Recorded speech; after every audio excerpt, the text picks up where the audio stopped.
Hi, hello po mga kasitaw. Ngayon po, ituturo natin kung paano tayo mag-add ng product sa ating sitaw account. So, mag-login po tayo sa ating account. Login po natin ang ating account sa sitaw. So, i-click po natin ng search dito sa Google. Type natin itong sitaw. Ayan. Tapos, pinutin natin itong sitaw. Medyo mahina lang po ang signal natin kaya mabagal po.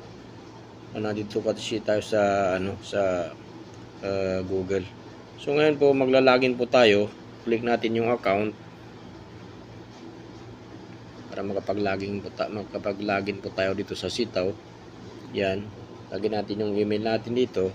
Tulad sa akin kasi nakalagyan na yung email ko diyan.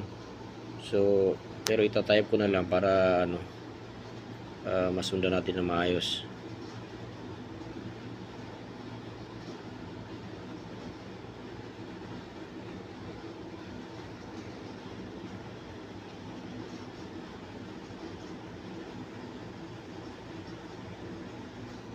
Tapos yung password po natin, siyempre sikreto po yan, no?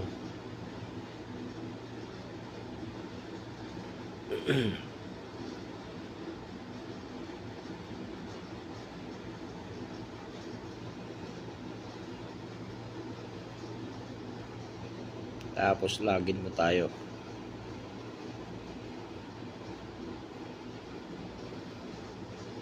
Yan po. Mas maganda kasi po dito sa Google mag-sign in kasi makikita natin talaga yung mga dashboard natin dito. Ayan po yung dashboard ko. Yan po yung product ko. 10 product lang po talaga ang nilalagay ko dyan para hindi po ako matambakan ng order. So yan na po yung mga transaction ng account ko itong nakaraang buwan. So ngayon po pinutin natin itong account natin ito sa gilid. Makikita natin dito yung hanapin natin yung product. Ito, click natin yung product para makapag-add tayo ng product sa account natin.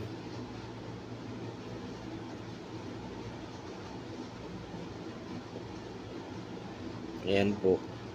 Pag gusto natin ng sarili nating product, click natin yung add new product sa ating sariling product yan.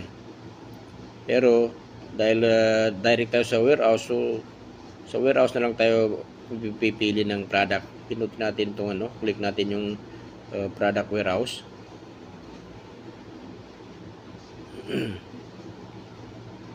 Ayan.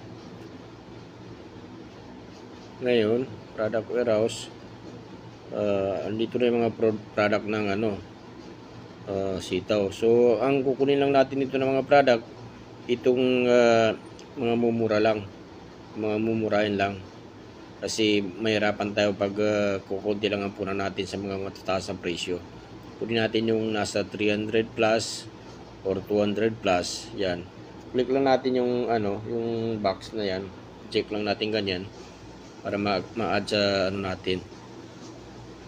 Yan, ganun lang.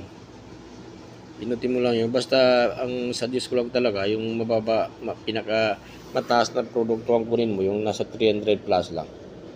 Okay? Tapos mapupunta na yun sa sa account mo. Ngayon, pag na-add mo na yun, click mo na yung account mo.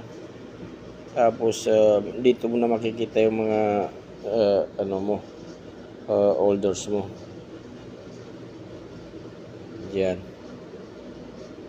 Yan. Ito kasi sa akin. Ito yung mga order sa akin ngayon. Ayan. Okay. Ganun lang po kasimple maglagay ng product sa ating account.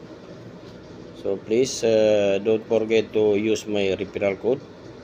Okay, maraming salamat po. Hanggang dito lang po ating video.